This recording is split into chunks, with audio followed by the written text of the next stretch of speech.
Hey travelers, welcome to this episode of Life's a Voyage, my podcast. I'm Tatiana and I'm here again with Adam, and today we are going to be talking about why we believe travel is important for everyone.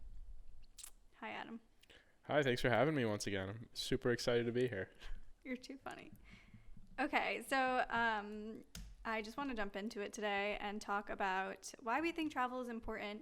And I know that a lot of people think, travel is a luxury, travel is for rich people only, and like all that stuff. And I think all of that's bullshit, frankly. I think that everyone deserves to travel, and it's important for everyone to travel and get those experiences, even if it's not a luxurious vacation, but even if it's just traveling within your state, within your country, or abroad if you're lucky enough, or if you can budget it. I think it's important for people to travel. Absolutely. I think it just comes down to making it a priority of yours, and wanting to actually go see the world. Yeah, and I think it should be a priority for people to try at least once, even if it's something that they end up not liking. I feel like it should be made a priority to try it out. Absolutely. I think everybody should have at least make an attempt to get out and, like you said, try it out and see if it's something that they're interested in. Yeah, so we're going to get into our key points today. My first point, why I think people should travel, why I think it's important for everyone to travel, is to leave your bubble and to find new perspective. And this is huge for me because I grew up at Milton Hershey School, which I dearly love, but it is the truest sense of a bubble where it's basically its own economy. Like, you go to school there, you live there. We had our dentist there, our hairdressers there. Like, you really didn't have to leave campus for anything, and it was a very safe little bubble, which again I loved, but was definitely a little suffocating when it came to perspective. And you kind of grew up in a bubble too. I absolutely grew up in a bubble. Not quite as tight knit and creepy as Hershey, but like I would say more of the sense of a bubble of like there was nobody from a different economic status that lived in my entire town basically. So similar idea, but yeah, Webster is like a very, like, for anyone that's listening that doesn't know, Adam grew up in Webster, New York, which is like a suburbia, like, to the truest sense. Yeah, to the T. It's like housing tracks everywhere. It's its own little ecosystem, and a lot of people don't ever leave from their day to day. Like, you just work there, you go home there, you get dinner there, and then your kids go to school there. It's like no sense in leaving. It's actually the town slogan is Webster, where life is worth living. Where life is worth living, only in Webster, New York. Yep. If you don't live in Webster, you got to figure something else out. That was actually one of the first times I talked to Adam. Was he had posted on his story on like Snapchat or something, like the poster that was like Webster, where life is worth living, and I was like, I'm going to take this opportunity to hit on him because I was horrible at flirting. Yeah, I'm pretty sure you just ended up insulting me anyway. Yeah, I probably said something so bad. But I was like, haha, I guess we all deserve to die then. We don't live in Webster. Yeah, so before I went to Milton Hershey, I grew up in this little town called Carbondale, Pennsylvania. It's about 8,000 people. It is a bubble as well, and it's kind of creepy, but everyone knows everyone, and it's like everyone knows everyone's business. And it was just not for me. Yeah, it's a very creepy little town, very eerie. You kind of get that feeling just being there, especially at night. It's like all foggy and it's like weird. It's something out of old a coal book. mining town. Don't look it up. It's not worth it. But so I grew up in these bubbles, and you grew up in a bubble, and I felt like I knew that I didn't want to live in those types of places, or I didn't like that feeling of being in a bubble, and like everyone knew me, everyone knew everything about me, and like I always wanted to just move to New York City so that I could be like one of like the many fish in the sea where like no one knew me and like I was a stranger to everyone. Like, that's what I wanted because I grew up in such bubbles. Right, that feeling of being anonymous kind of. Yeah, like I just wanted to be nobody. Like I was like, I don't like this. Mr. Nobody. Oh. So I think that most people probably grow up in similar bubbles, or even if you don't grow up in a bubble, like let's say you live in New York City, you grew up in New York City, it's not a bubble itself, but you still have your like little microcosm of like the people that you interact with. Even New York itself, I guess, would be its own bubble if you never leave it. Right. It's just a bigger bubble. Yeah. I mean, even like going to school was kind of similar thing. Like college was like kind of a bubble. RIT was a bubble. And I think that the reason why it's important for you to like pop your bubble and like get out is to just see other places, get more perspective on the world, because, you know, there's always one way that everyone's going to do the same thing in an environment. And like, let's say at RIT, for example, like, you know, everyone gets into their way of doing things in its own little environment. But then as soon as you go to the greater Rochester area, whatever you may do in Rochester may not be what everyone else is doing everywhere else. You know what I mean?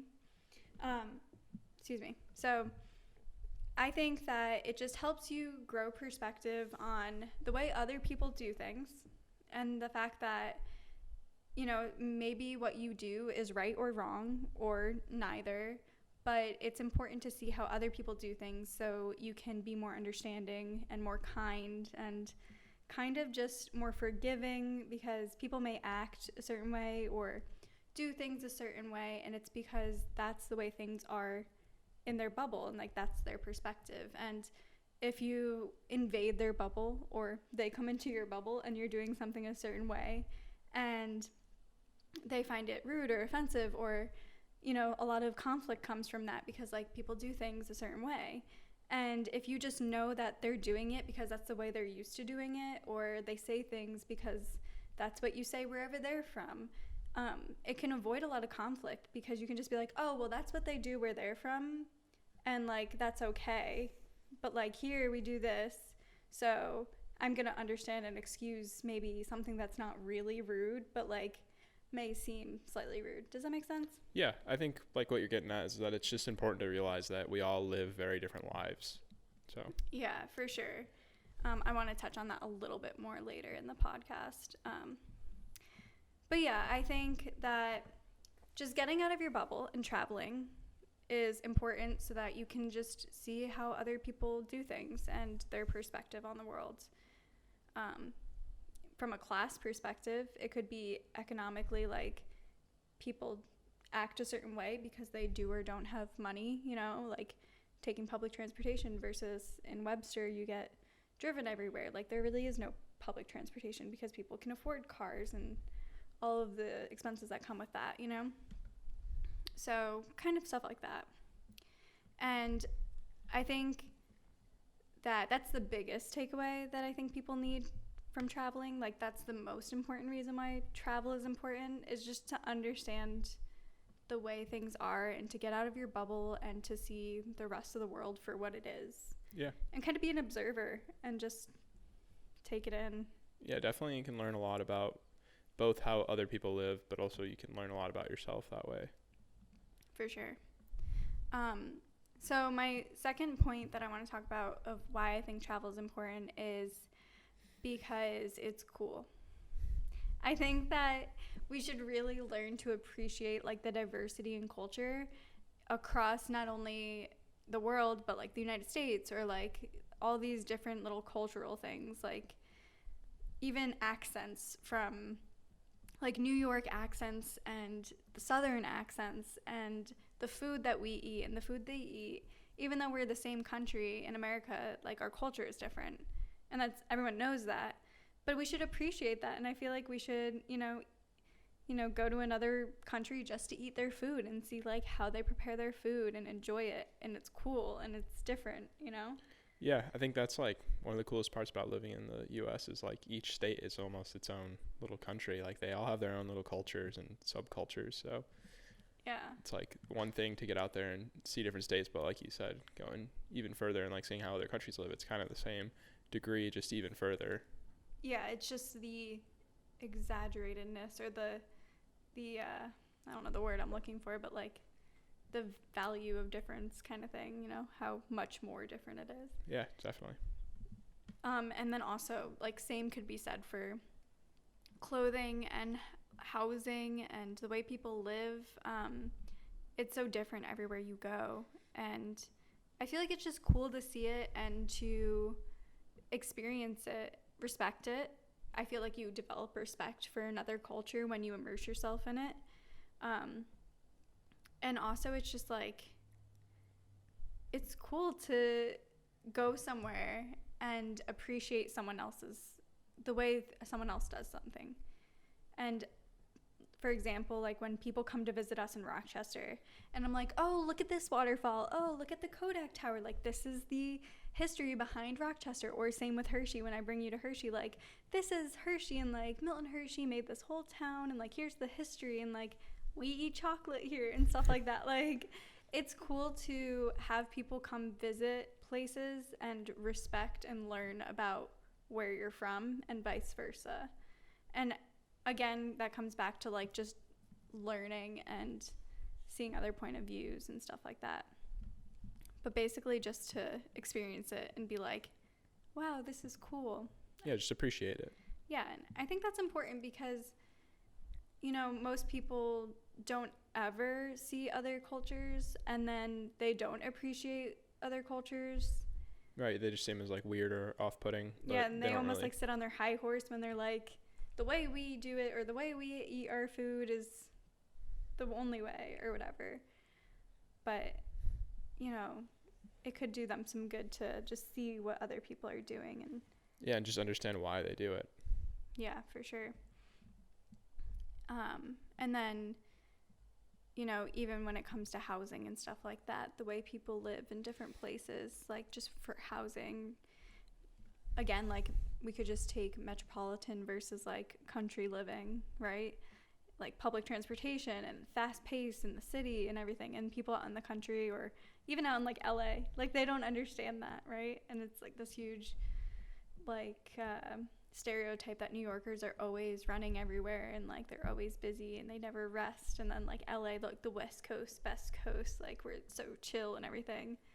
And it's interesting to see and experience both vibes. Like I always thought I was gonna be like a New Yorker, like true to heart, like a city girl, like, oh, I want to be running all the time, I want to be working all the time, blah blah blah. And then we visited California, we visited other countries where like life goes a little bit slower and people take more time to just relax and appreciate life. And I was like, wait a second, I like that a little bit more. And it really changed my perspective and my appreciation, because I appreciate how hard people work in cities and like New York, but it's also maybe not the way I want to live my life. Sorry, I feel like I'm talking a lot this episode. That's all right. No, go ahead. It's your podcast. Adam's just here to look at me the whole time. He's like, I'm tired of this. I'm trying to glance back at the camera, so I'm not just staring at you the whole time. And then I guess we've kind of touched on this, but just understanding the differences in the way people live in order to be less judgmental, I feel like is huge when it comes to travel and like very important. Because sometimes we could judge people without realizing it, like have internal biases. And until we travel and experience why they're doing something and really immerse ourselves and understand why they're doing something, we may have those internal biases or judgments. And we're like, oh, those people, they do this, you know? And it's like, well, they probably do it for a reason. It's not like they're doing it for no reason. I don't want to use any real examples because I don't want to say something that's like super outlandish. And, Yeah. You know? No, I would stay away from it. Like my New York City versus LA was like pretty good example. Yeah, it's as base level as it gets. Yeah. And I think that I think I had already said this, but one of the biggest things I learned when traveling and seeing different people and the way they travel or the way they live is that like our way isn't always the right way. And maybe just not the best way. Or the best way, yeah. And just learning from that and adjusting your own habits. Like, I feel like one of the biggest things I took away from traveling is, like, Americans are very, like, fast fashion, fast paced. Like, I want it now. And I, like, saw that other cultures aren't like that. Like, some are. And I was like, well, I kind of prefer the way they do it.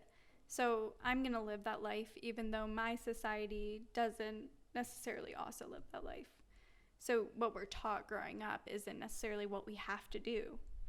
And you don't know that until... Absolutely, yeah. You would never know that until you see someone else doing it. You get out there and, yeah. Yeah, like a good example, and this is obviously not for everyone, but like in France, like I took a lot of French classes. I took like 6 years of French or something like that, maybe more. And my French teacher would say like, oh, she was from France. She was like, oh, Americans always do fast fashion and they always wear like a new outfit every day. Like everyone has to wear a new outfit every day.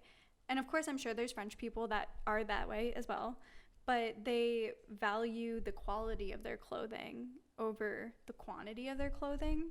So they'll like invest in good pieces of clothing, and it's not culturally like shocking if you wear the same outfit. Like I feel like in America, or at least on my social media, like you're supposed to only wear one outfit one time. Like, do you get that too? Yeah, I totally catch that vibe. And like you said, it all comes down to the whole like fast fashion stuff. And it's like almost a symbol of, you know, not having money if you're wearing the same outfit, or like you can't afford a new outfit. Yeah. It's kind of sad, but I mean, I probably wore this same shirt last podcast. I know I wore this hat, but that's just kind of like like you said, what I align with. It's like appreciating the quality of something and using it to its full potential. Yeah, so here we may think like, oh, you're poor if you can't afford a new outfit every time you post on Instagram. But in another country, they may say, oh, you actually have a lot of money because you invested in nice clothing that you're going to wear over and over. You know, there's a difference. Yeah, I don't know if that's entirely true per like country, but it's definitely like more of a mindset per individual. But I definitely see what you're saying. Like it's more common in America just because that's like the way capitalism works and like our society works. But I've noticed, especially like the younger generations, people our age are becoming more of the latter, like more appreciative of having things that are going to last and be of good quality. Yeah. I feel like that's kind of like a European thing from like what I've experienced at the least is like quality over quantity. But here I feel like most of my American friends or the people I know from America are more like quantity over quality. Yeah. When it comes to clothing, not everything. Buy a lot of cheap stuff rather than... Yeah. Like people love, it's like a huge American thing is like consumerism. And you're just buying the newest thing all the time. But I feel in other countries that's not necessarily the case. Or I don't see it as often. Maybe a generational thing. I don't know. I mean, that's why if you look at it from a standpoint of like economics, that's why a lot of companies do really well here that are like Forever 21 or like Starbucks, because it's like, you know, fast and new every day. Yeah, I read an article about how like Starbucks failed in Australia or something like that because they like to appreciate their coffee and like spend time with it, and Starbucks has like the whole drive-through model. So yeah, and not only that, but some countries they have incentives for small businesses or for higher quality items, or there's incentives that the government will give businesses. But here in America, we don't have those to the same degree, I feel like. Yeah, they're definitely around, but I think it's definitely more emphasized on larger corporations and big business in America. But yeah, which is something that I don't necessarily align myself with. Like I don't always feel like I actually fit in the American mindset all the time. And that's something I didn't know until I started traveling, was like, oh, you don't have to really align with your birth country. Or yeah, I mean, it's tough to boil it down to that because like there's so many different mindsets in America because it is such a large country that I feel like there are plenty of people that have that similar mindset to you. Like for instance, when we went to that hardware store yesterday, was it? And we were like, wow, we didn't even know this was here. And it's like a small little hardware store, mom and pop shop that's been around for like 70 years and had everything we could ever need. And it was right up the street from us, opposed driving 20 minutes to Lowe's. And it's like, that's something I think a lot of people around here probably appreciate. We just don't know about it because that's not what's promoted. Yeah, it is. It's not what's promoted. That's a good thing that it comes down to. But, and one of the things that I really wanted to touch on in this episode is that when you start to travel the world and you see all these beautiful places or like natural environments as well as cities like Iceland, we went to Iceland, breathtakingly beautiful, and it's just the land. But we also have been to like Bath in the UK, and it was one of the most beautiful places I'd ever been, and it was all architecture, right? And it was just that style of architecture that I really loved, and I was just like taken aback by how beautiful these places are. And I'm like, wow, I want to protect these places. Like, I want this to be here forever for everyone to see. So one of the biggest things I took away from traveling was, you know, wanting to be more sustainable and help the planet and do whatever I could to reduce my impact on the planet, because it's a huge problem we have right now. And I think a lot of people don't think about that until they travel and see things, because, like, for example, we really wanted to go to Venice last year. That was like, we had our flight. We were supposed to go to Venice last year. And I was like, I just want to go to Venice before the city is underwater, because the water levels are rising and they have to, you know, save Venice basically. And I was like, we got to go. We got to get there before it's underwater. Yeah. And, you know, people don't think about that. I don't know. Like, isn't that something that... Yeah, I would have never thought about it unless you had told me, honestly. Like you said, we all kind of get caught up in our little bubble, and then everything outside is just, life goes on outside of your bubble, you know?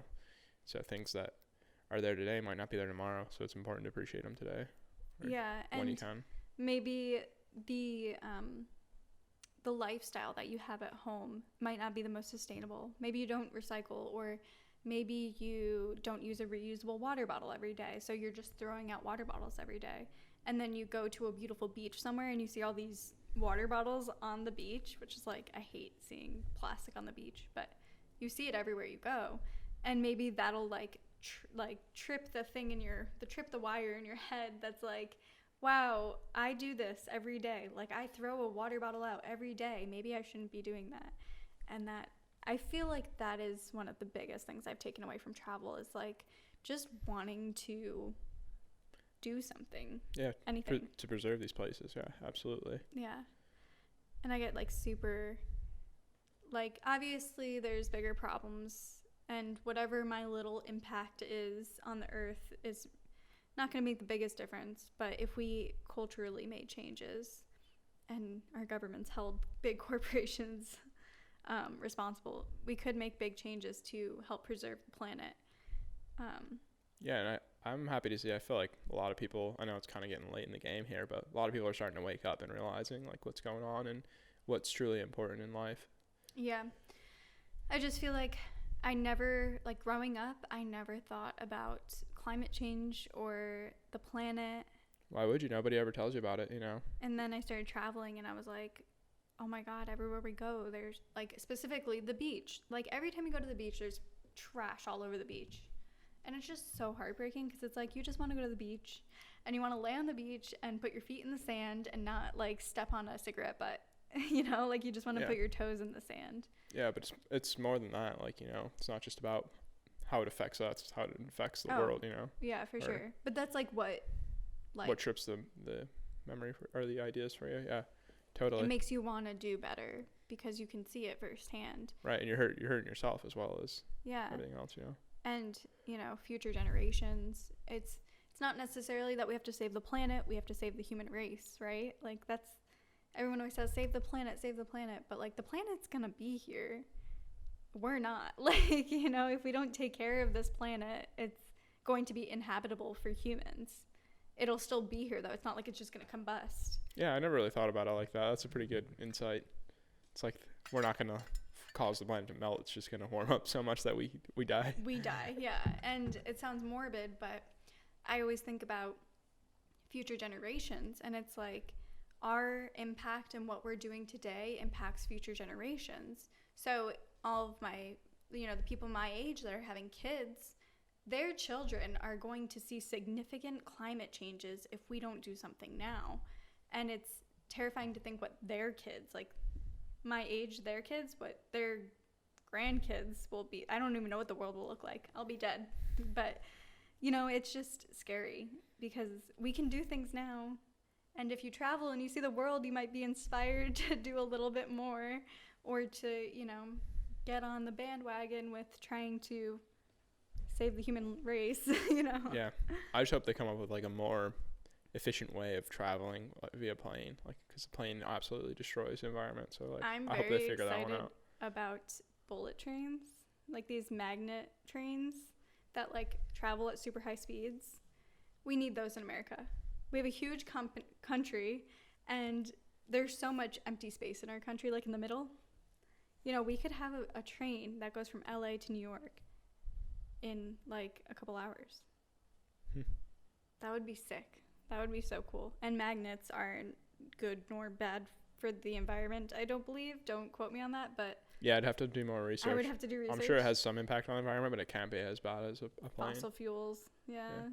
I'm thinking just like a plane, like Gas. jet fuel. Putting that in the environment. But anyway, I think I got a little off topic there. Mm-hmm. Yeah, you went full Greenpeace warrior. Yeah, but it's not about. I do want to save the environment, you know, save the planet, but it's. I don't know. I don't want to keep going on about it. And so getting back on track. I guess the last thing that I would really say I feel like is really important for people to travel is to find themselves and to discover what they love. And I know that sounds so cliche. Like it sounds like every quote on a girl's diary is like, get lost and you'll find yourself or something like that. But it's so true. I feel like I've learned so much about myself and what I love and what I don't love. And about the life I want to live and about the people I care about, just from traveling and my experiences while traveling. Don't you agree? Absolutely. I mean, it's something I really never would have experienced unless I kind of like took the chance. I remember the first time I went camping in the Adirondacks, I was like, wow, this is like a completely different world, nothing I ever knew, and it's so close to home. And you just get to appreciate the beauty and like the quiet, and it's really like a good place to go and think and kind of like figure out who you are, like that girl's diary says, you know? Yeah, get lost and you'll find yourself. Right. And that's kind of exactly what you got to do sometimes. I mean, yeah, I never really went into nature before I met Adam. Like I was not a nature gal. I did not go outside ever. Even when I like to travel, I would travel to cities. I would go to like New York and stuff like that. But when we first started dating, you were a hiker. You like the outdoors, so I started hiking, obviously, because I wanted to be the good girlfriend. But it was one of the best things that ever happened. Like I felt like I never knew true peace until like really immersing myself in nature and like just being alone with your thoughts and like the nature vibes or whatever, you know, like the vibrations of the planet. whoa. Whoa. But it's true. I feel like, you know, all the places we've been, I talk about this a lot, but one of the biggest like life-changing moments I ever had while traveling was when we went to Joshua Tree National Park, and I'll put up a bunch of pictures because, man, that's like my favorite place. Oh, I miss it so much. But Joshua Tree National Park, we went to this overlook point where you can see Mexico from where you are in Joshua Tree. Don't quote me on that. I'm pretty sure you can see Mexico. You can see like Coachella Valley. Yeah, in the Salton Sea. And I felt so incredibly small. I talk about this all the time, so I'm sure if anyone's listened to me talk before, they've heard me talk about this, but I felt so small that I feel like I renewed my importance in life. I was like, I am so insignificant. Like, my tiny little tribulations of day-to-day life don't matter as much as they really do. And it was really like a eye-opening experience. And I felt like after that experience, just like looking out and being like, I am a speck on this earth. I really like reprioritized everything in my life. And I felt like really at peace, you know? And I would not have experienced that if I had just stayed at home and done nothing and stayed inside. So I feel like it's just so important to get out there, and you never know what you're going to find. Never know. Right, and like you said, and we talked about it a little bit, it's not something that has to be like a huge ordeal. You don't have to go to Mexico or whatever. It's like, I like to go to the Adirondacks, which is close by, and I have that same experience, you know? It's like 6 hours. Yeah, 5 hours, and we just drive there and spend the weekend there, and it's not like something you have to do, that take a plane or anything. It's just kind of getting away from your own little bubble and seeing how other people live and being in nature for me, I guess. Yeah, I love that feeling is something that I love now. Like whenever I have that feeling, I'm like, oh, I made it. But I had that at the Grand Canyon. That was so incredibly vast, so cool.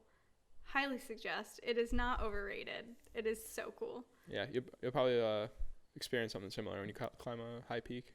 Yeah, and I was gonna say closer to home, like when you go to Niagara Falls, like it doesn't even feel like, you don't think about it being a big waterfall because you see it on a page, it looks like a waterfall, but then you get there and you're like, that's a lot of water, like holy crap.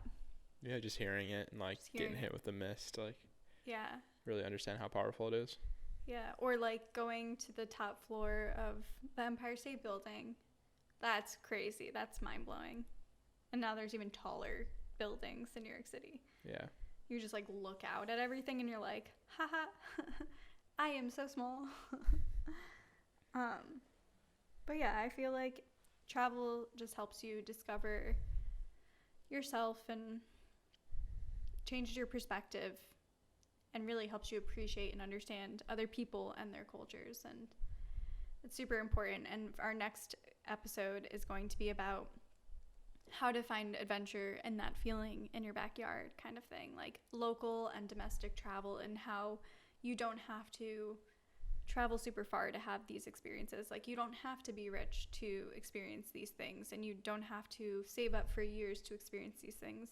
I mean, the first time, and I'll save a lot of this for next episode, but the first time we went anywhere, we went to Toronto, and we didn't have a budget, and we went for the weekend, and we spent way too much money. I had the money. It wasn't money I didn't have, but I was like, ooh, I'm going to learn from this, and I'm going to travel really cheap. And then a couple years later, we went on a road trip for a month. And mind you, that trip to Toronto was like a weekend, and we spent over $1,000. Really? I don't remember all that, but yeah, like our Airbnb was super bougie. We had like we had tickets to see Milky Chance. Yeah, we were supposed to go to Puerto Rico, and then our flight was canceled. Oh no, you're confusing trips. No, I'm not. Was that not it? No, yeah, you're way off. Oh, what? First time we went to Toronto was Valentine's Day. We stayed in the high rise. Yeah, well, that was an expensive trip. Mm-hmm. Well, the trip after that we went to Toronto. we saw Milky Chance. We stayed in someplace similar, but not as cool, and it wasn't as expensive. No, but it was, the whole trip itself was planned super last minute because we were supposed to be in Puerto Rico. That got canceled, so we last minute went to Toronto. And after that trip, I was like, okay, we need to do this, but like way cheaper. And then a couple years later, we ended up going on a month-long road trip for $1,000. We were gone for a month and only spent $1,000. Yeah. And that's the cool thing. Like, I didn't realize. I always thought being cheap was like you're cheap, but like it's comes down to like pre-planning and like knowing what your expenses are going to be, because you make the worst decisions when it comes time to spend the money and you haven't made up your mind yet. That's where all the money gets spent poorly, I guess. Yeah. So like having you to teach me how to budget and like budget for us, I guess, because you still just do it all for us. But like that's kind of invaluable. Yeah. So you don't have to be rich to have these experiences, and travel is important. And I will leave it at that for this episode, and you can tune in next week to talk about, how to travel domestically and why you should travel local and domestically and how cheap it can be and all that stuff. I'll talk about that next week. But thanks for listening this week. I appreciate all of you so much. I hope you're all having a great day, and all